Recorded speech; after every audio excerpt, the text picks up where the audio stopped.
Okay, so welcome to today's Cardiovascular MR Journal Club with a warm welcome from cold Montreal, or it's actually for Canada. It's not that cold. I think we have +1 outside, so it's not really the Arctic weather here.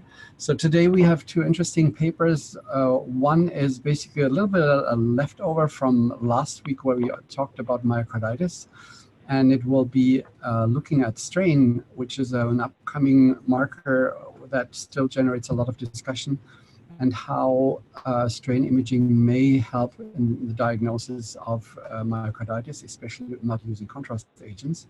And then we have today Dani Misrogli, the first author of the consensus paper on T1, with a paper on the use of Z-scores for T1 mapping. So both very interesting papers. And Mona will start off. So Mona Ravesh is a PhD from the Department of Radiology and Neuroradiologist at the University Medical Center in Kiel. And her paper published in magnetic resonance imaging is called Non-Contrast Enhanced Diagnosis of Acute Myocarditis based on the 17-segment heart model using 2D feature tracking magnetic resonance imaging. Mona, take it from here. Thank you for coming. Yeah, thank you very much for the invitation. Hello, everybody. The aim of our study was to investigate the diagnostic value of myocardial deformation, or the diagnostic value of myocardial deformation analysis based on the 17-segment heart model using non-contrast enhanced 2D tissue feature tracking technique, and also to compare the results of 2D FT technique with combined findings from cardiovascular MR imaging and endomyocardial biopsy.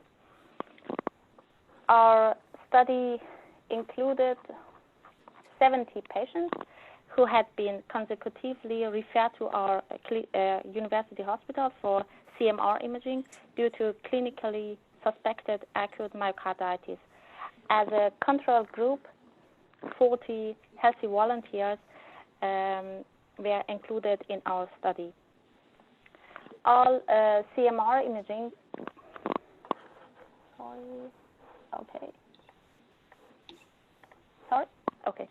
all CMR imaging were performed on 1.5 Tesla MRI system. The CMR protocol for patient consisted of two parts. The first one was a contrast enhanced part, and the second one was a contrast agent free. The ECG triggered sign steady state free precision sequence in free breathing in 2, 3, and 4 chamber short axis views used to determine their functional and myocardial deformation parameters. T2 weighted dark blood turbo inversion recovery magnetic sequence was applied for the visualization of myocardial edema, and T1 weighted gradient echo sequence combined with an inversion recovery pre-pulse was used for detecting myocardial abnormalities using early and late gadolinium enhancement. We applied, or we performed, the contrast agent-free part of this CMR protocol in our healthy volunteers. And as you can see in the table 1, you can see the demographic and then clinical data of our study population. And we divided our patient in 3 groups based on their left ventricular ejection fraction. In the group 1 has an ejection fraction of below 40%, the second one between 40 and 55, and then the group 3 above 55. In each group, we have different number of patients. In the group 1, 12, in the group 2, 20, and then the group 3 had 38 patients. We used the module Q strain in the MediSuite MR for the determination of segmental strain and strain rate values. in longitudinal, radial, and circumferential direction, as you can see in the figure 1. And we did the segmental analysis, and then the global strain on strain rate values were calculated as the mean of all myocardial segments. In our study, the myocardial T1 and T2 mapping were not included. Therefore, the diagnosis of acute myocarditis in our study using CMR findings was made based on the original Lake-Lewis criteria. We used a combination of endomyocardial biopsy and CMR imaging findings as clinical reference to determine the accuracy of the global and segmental myocardial deformation analysis. A patient was directly classified as positive for acute myocarditis if the diagnosis was confirmed by endomyocardial biopsy based upon histological criteria, and if endomyocardial biopsy findings were inconclusive, instead CMR imaging were used to assess the diagnosis. The diagnostic value of the global and segmental analysis of strain and strain rate was determined for 3 circumferential regions, as you can see in this image: apical, midventricular, ventricular, and basal, and also for all deformation directions. As you know, the myocardial shortening and lengthening in all 3 directions, longitudinal, circumferential, and radial, contribute to myocardial deformation during systole and diastole. And according to this physiological fact, we designed a novel segmental analysis approach for diagnosis acute myocarditis. Therefore, for segmental analysis, a combination of 3 deformation directions was additionally investigated. We combined longitudinal, radial, and circumferential together to have a result for the diagnosis of the myocarditis. In the next step, in the material method part, we defined 2 reference values based on our findings in healthy volunteers. The first quartile value of radial strain and strain rate, and the third quartile values of longitudinal strain rate, and circumferential strain and strain rate were defined as the myocardial global and segmental cutoff value by comparing the healthy volunteer with the patient to achieve the highest possible sensitivity and specificity for making a diagnosis of acute myocarditis. And the myocardial deformation values of patients below these cutoff values were defined as impaired, as we wrote here. And in addition, we defined a second cutoff number, and for segmental analysis, this cutoff number was for impaired segments. And we defined this value to discriminate patients with acute myocarditis from non-affected. Therefore, the cutoff number of strain and strain rate for longitudinal analysis was 3 from the possible 7 segments. In radial direction, also the same, and for the circumferential direction, we choose the number of 8 from 16 possible segments, and then the 8 is a sum of these 3 values in apical, midventricular, and basal. Since we considered patients with normal EF, it's EF above 55% in our group 3, we had 38 such patients. They are most challenging patient, and we wanted to have a better diagnosis for this patient, and because of that, the analysis was carried out even more detailed for this patient. In this cohort, we investigated the correlation between the available cutoff values of two cutoff values. The first one was a cutoff value of 14 segments, and the second one was 10 segments.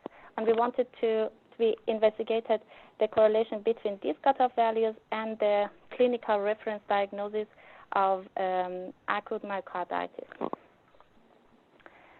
We compared, as you can see, the segmental and global longitudinal values in two tables. You can see the regional strain values and strain rate values in the table 2. We demonstrated these segmental analysis and the global values within the patient group and between patients and the healthy volunteers.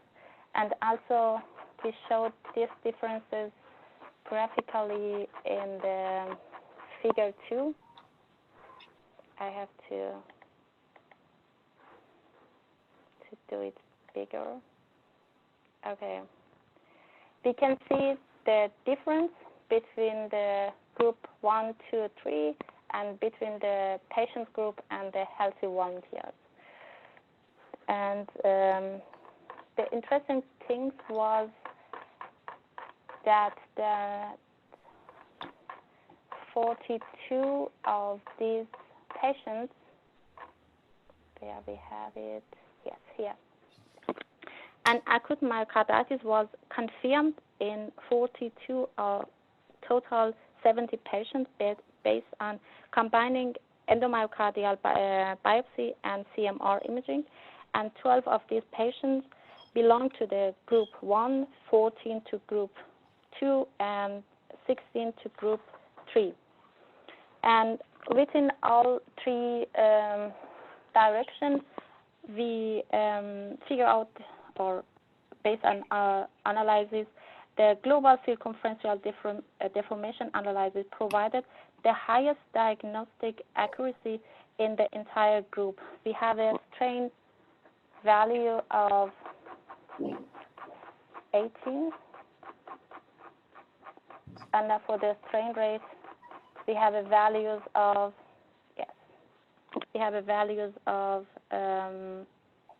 as you can see in the table, we have, for example, the accuracy of 80, and for the strain rate, we have a 68. And for the patients, yes, that is here. And then for the patient with preserved EF, we have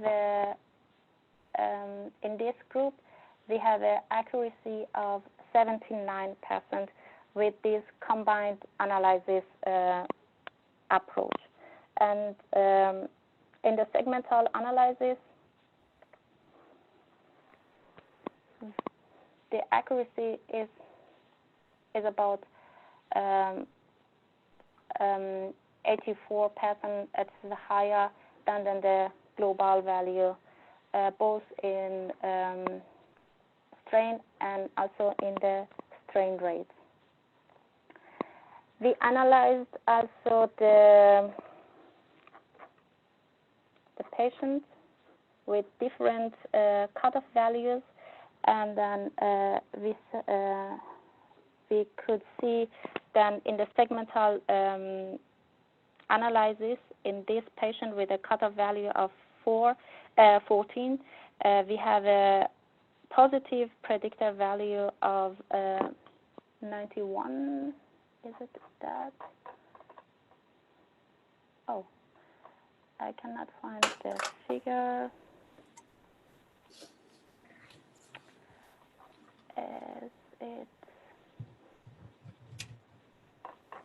Sorry, I have to figure out.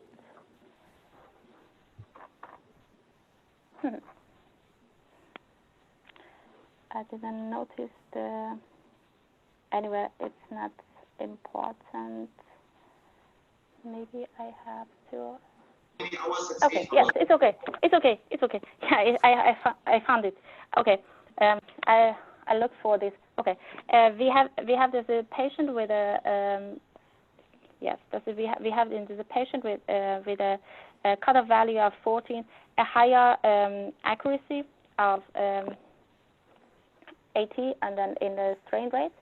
And the most important things was in the patient with a preserved EF, we could find with this cutoff in the first line, as you can see, a positive predictor of 75%. And then for the patients who had a cutoff value of, or with a cutoff value of 10, we have a negative predictor value of 87%. And if I sum up our results, the main findings are of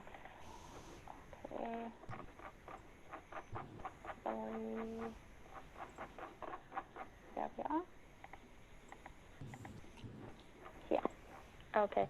The main findings of our study was that the first one, the global and segmental circumferential analysis was more sensitive to myocardial structural changes than longitudinal and radial analysis, and then compared to global analysis, segmental myocardial strain and strain rate made it possible to distinguish among the patient groups with different EF values in more detail, and also between each patient group and the healthy volunteer cohort.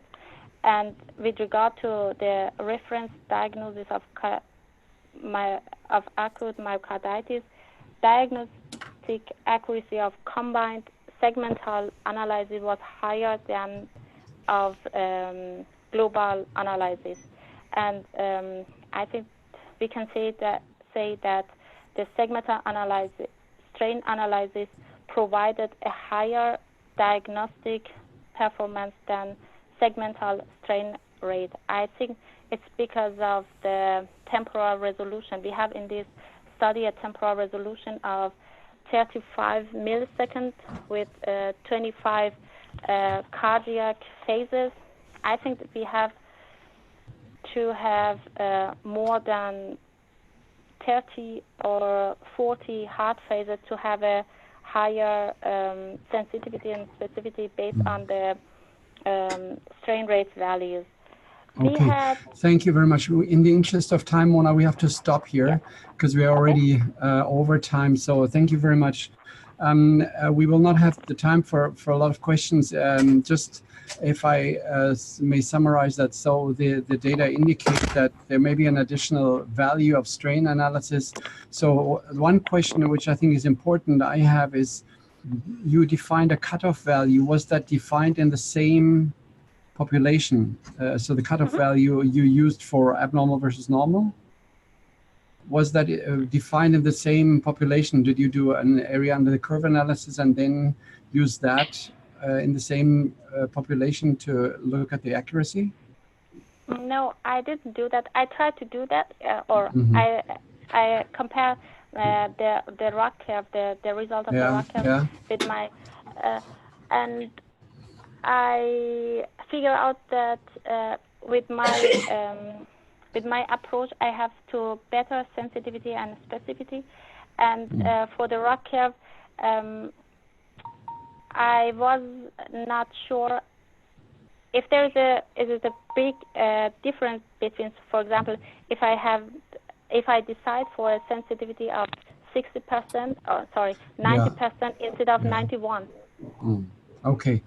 Okay. Now, thank you very much. So we have to hand over. So if you could stop sharing, Mona. So we'll hand over to Daniel. Sorry, Daniel, for we'll probably have to go for 5 minutes overtime. So just to warn everybody. Daniel, you have been a leader in the field of T1 mapping, especially using the MOLLI sequence since years. And for those who are not aware, there's a huge discussion has been going on, not only about the different methods used for T1 mapping, but also on how to express the values, because each scanner, basically each center may have different normal values. And that is a challenge. And so there were several suggestions how we could overcome that. One of them being using like an INR in cardiology for measuring the coagulation. And one concept that Daniel brought up was that of Z-score. Z-scores that are used in congenital heart disease to control for age and development status. So Daniel, thank you very much for joining and telling us what Z-score mapping is about. Yes, thank you, Matthias, for inviting me. And I'd like to go with you through our paper. You already introduced the problem. It's really about trying to make it easier to report native T1 values. You know that the different T1 mapping techniques produce slightly different T1 values. So that sounds a bit odd, because obviously we do T1 mapping because we want to have quantitative results. And so we want to have numbers, and then it turns out that the numbers measured in the same object, let's say, can be different at different sites and at different systems. So even if that sounds odd at first sight, it actually isn't. If you look at other measuring techniques, say even if it's only about ejection fraction, then if you really wanted to have the very exact numbers and reference values, then you would find that doing echo on 2D, echo on M mode, or from long axis or short axis, or on a GE machine or a Philips machine will give you different results. And now for some reason in T1 mapping, we really want to have very accurate numbers, and people are very feel that is really important. So that has been an issue. So for that reason, we did the study here where we wanted to see what if you could use Z-scores of T1 as a new measure for reporting. And I'd like to show you how we did this. So we essentially had two different parts of the study. The first one was what we called the evaluation step, and the second one was the validation step. In the evaluation step, we had 15 healthy subjects. And these were all done in Berlin. And essentially, we had them undergo CMR scans on 4 different MR systems. So that was 2 Philips and 2 Siemens systems. One Philips system 1.5T, 1 3T, and again one Siemens system 1.5T, 1 3T at 3 different sites in Berlin. And all the 15 volunteers underwent mapping at all 4 systems, and then we could compare what the reference values were. In the second step, in the validation step, we looked into data that was provided by the group from Heidelberg. Thankfully, thanks to you, Matthias, and to Fabian aus dem Siepen, we were allowed to analyze those data. And these were data both from 1.5T and 3T, and at both systems there was, again, volunteer data, but also data from patients with amyloidosis. And again, we performed analysis using Z-scores, and I'll show you in a second how we did this. So what is a Z-score anyway? You can see the formula up here. So a Z-score really is, you need the reference range, and that is as a mean value plus minus standard deviation. And then the Z-score is the T1 that you actually measure minus the mean value divided by the standard deviation. Or in other words, how many standard deviations is my T1 away from the mean of my reference? And that means that if you are within plus minus 2 standard values, or if you have a z-score of less than plus minus 2, then you are within 95% of your reference range. And if you are beyond 2, then you are beyond the 95% reference range.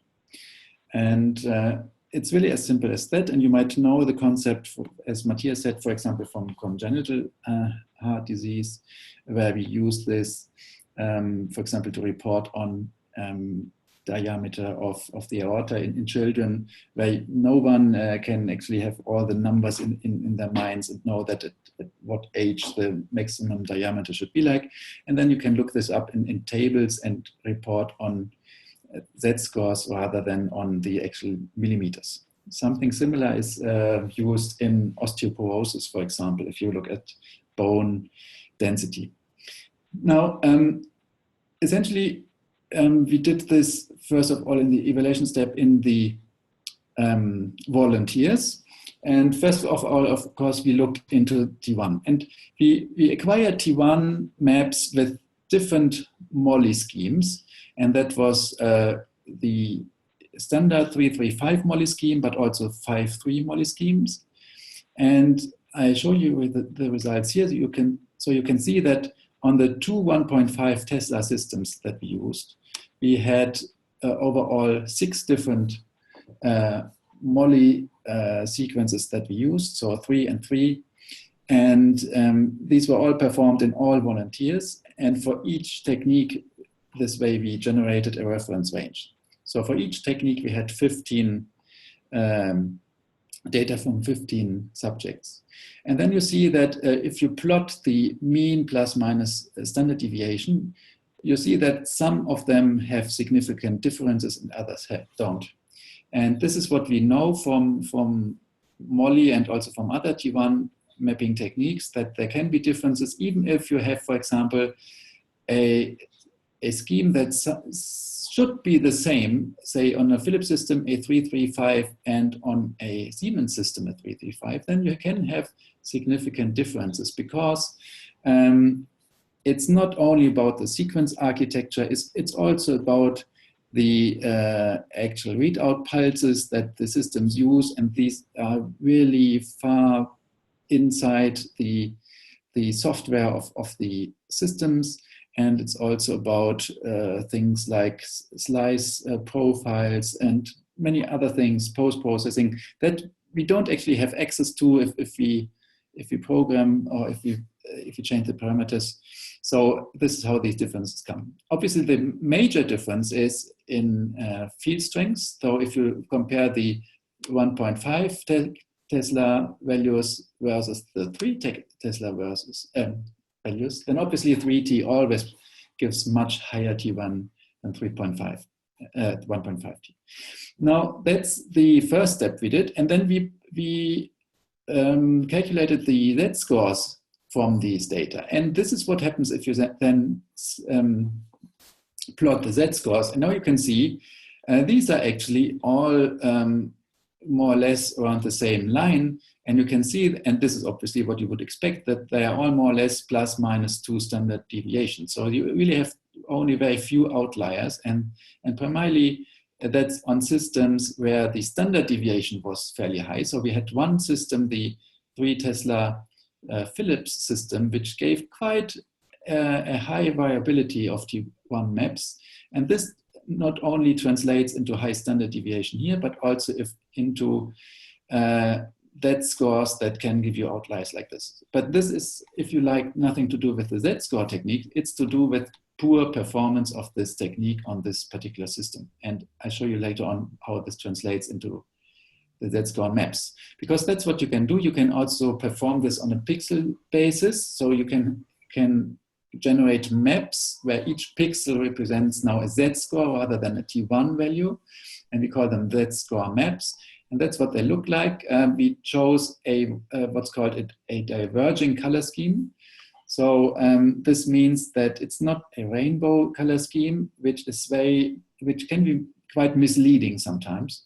but this is rather a divergent color scheme where the normal values in this case should be very bright, so that's white or bright yellow, and then if it turns red, then you're in the higher ranges. Now, what you can see here again is that even if they come from 1.5 and 3T and different MOLLI schemes, there was no significant difference anymore in the Z-scores, even if we had very significant differences in some of the actual native T1 values before this transformation. And then on the second step, on the validation step, we looked into the data from Heidelberg and compared the volunteer data and the amyloid data. You can see here that obviously the volunteer data is very different between the 1.5T volunteers and the 3T volunteers. And then again, very different is the amyloid results on the 1.5 systems and versus the 3T systems. Now, if you do the Z-score analysis on these, then it turns out that the volunteers, no matter if they come from 1.5T or 3T, again have non-significantly different, or say the same range of Z-scores, which is essentially O plus minus 2, because they are, well, that's what they are the reference range. And then the abnormal T1s of the amyloid patients, they are well beyond the normal range, but they are in the same range of abnormal numbers if they are at 1.5 or 3T. So essentially, you transform from data that is very different depending on the system that it comes from into data where the difference is really made by pathology. You can see that there's one patient here which had normal Z-score even if it was an amyloid patient, but that patient also had normal T1 before the transformation. So what that means is that the Z-score transformation can't make your technique any more accurate if the T1 mapping technique doesn't pick up a pathology, then the Z-score technique won't either. All it really does is it levels out the differences that you get from different techniques, but it doesn't actually enhance the quality of the techniques. You can see that again here on the images. So that's the Z-score maps of the amyloid patient versus the patients versus data from a healthy subject. And you can see how this is all red. And this means that the Z-scores are well beyond 2. Actually, here they were 4.5, and here they were only almost 5. So in conclusion, we think that the Z-score approach is one way of overcoming the differences in T1, in absolute T1 numbers that you get from different sites using different machines. Actually, also some sites like ours have the problem that they have different systems at one site, and even there you can't directly compare your results. So using Z-score mapping, you can actually compare the Z-scores from a 1.5T system to a 3T system. For example, if your patient was somewhere else before they came to you, or if you control them later on, then it's easier to compare and it's easier to report these data. We believe that this can also be used for other techniques than MOLLI. There's no reason why that shouldn't be used on MOLLI or Sasha or whatever you have. It does not mean that you don't need to have your own references anymore. You still have to generate your reference data once, because this is what you need as a basis for your Z-score transformation. But once you have this, you don't have to care so much anymore about comparing your data, and it becomes easier to compare your data to the literature and to what you've done on other platforms. And maybe just as a last thought, in principle, this should also be usable on native T2 mapping. There's no reason to use this on ECV from my point of view, because ECV is a fairly stable parameter across different platforms anyway, and also it's more of a continuous value anyway, so I wouldn't see a big value of using this on ECV. Thank you. Thank you very much, Daniel, for this very clear presentation. So you answered already one of the questions I had. So in summary, as you said, the Z-score would help standardize how abnormal T1s and T2, for that matter, would be reported. And it would have global applicability regardless of the system being used. So it makes a lot of sense. So you and I know that the revision process for this paper was extremely difficult. I don't know, can you comment on what it seems to make a lot of sense? What are issues people are having with that concept? What were critiques or concerns that you had to address in revising the paper? Yes, maybe one concern was that the reviewers asked us, why did you just do this on 15 volunteers? Wouldn't you have to have much larger databases, since we know that there are differences in T1 caused by gender and age? So yes, in a way, this is an issue, but this is nothing to do with the Z-score mapping. But this is rather an issue of T1 mapping in itself. And the point is that there are diseases that have very strong changes of T1, like amyloid disease, for example. Fabry has quite severe changes as well. So in these patients, you can really work with, say, non-selective reference ranges like this one. If you want to, and then there are other changes like diffuse fibrosis, for example, and they have very subtle changes in T1 because they really are not at the end of the disease process. They are somewhere at the beginning or in the middle. And also T1, native T1 is a composite signal from the whole myocardium. So you really have to have a lot of collagen to really affect native T1. But still you can detect this if you compare large groups. If you want to really detect this on an individual basis, then you have to have really granular reference ranges. And then you really have to look into reference databases of hundreds of subjects at different ages and different sexes. So for example, you need to compare then if you have a 65-year-old male patient, then you really have to compare against reference data from 60 to 70-year-old male patients. And this is a huge step going from the standard database to such a database.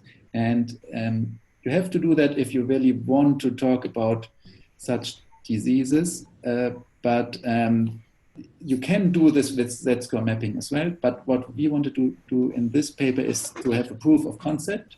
Mm-hmm. And I think we could fairly well show that the idea as such works. We can transform the accuracy of the T1 maps into the Z-score maps. And if you want to enhance your accuracy using larger reference, then you can do this, and you could come up with age and gender corrected Z-scores as well, but that's a very different step, and that was not what we wanted to do in the study. Okay. Yeah, thank you. I mean, I also have to add that I didn't wasn't impressed by the argument that this is a small sample size, because as you said, there's a proof of concept, and for proving the concept, you don't need to go to hundreds of patients or participants. So maybe one last quick question that comes from Mona. She writes, T1 is different between the myocardial slices. Do I need a special Z-score for each slice? So apical, mid-ventricular, etc. she's right that there is a certain heterogeneity of T1 across the ventricle, especially the apical numbers are different. I don't think it's only to do with the myocardium itself. It's also to do with that the acquisition in the apical slices isn't fully perpendicular and things like that. Anyway, it turns out that they are different, or usually higher, and therefore it's actually not recommended to use the apical data for diffuse disease. So what you have to keep in mind really, or what you have to decide on at the start of your analysis is, are you looking for diffuse disease? Are you interested in diffuse changes, say global changes of the myocardium that you can't pick up on the other techniques? Or are you interested in focal disease and would you like to visualize a focal change? For example, in myocarditis, or actually myocarditis, you might be interested in both. And for all the diffuse things, and this is where you need the reference ranges really, you should stick to the mid-short axis slice and look at this. And if that's not good, if you have artifacts in there, so you can switch to the basal one, but the apical usually is not a good place to look at for diffuse disease. Okay, thank you very much. So thanks everybody for joining. I'm sorry that we ran a little bit over time, but I think it was definitely worth it. I want to thank Mona and Daniel for joining and for the presentation of their papers. We will now have because of the SCMR, we will have a little break of the CMR Journal Club. We'll reconvene on February 25. And we will have Katie Fisher from Bern present her paper on ECG versus late gadolinium enhancement and outcome in acute myocarditis. And another paper that we will release later. Then we'll have also 2 weeks later a kind of a highlight session from the SCMR. So with that, for those of you who go to the SCMR, hope to see you there. Otherwise, I want to thank everybody for participating. Again, thanks especially to the presenters, and I wish you a good evening or a good day, depending on where you are. Take care and until soon. Bye-bye.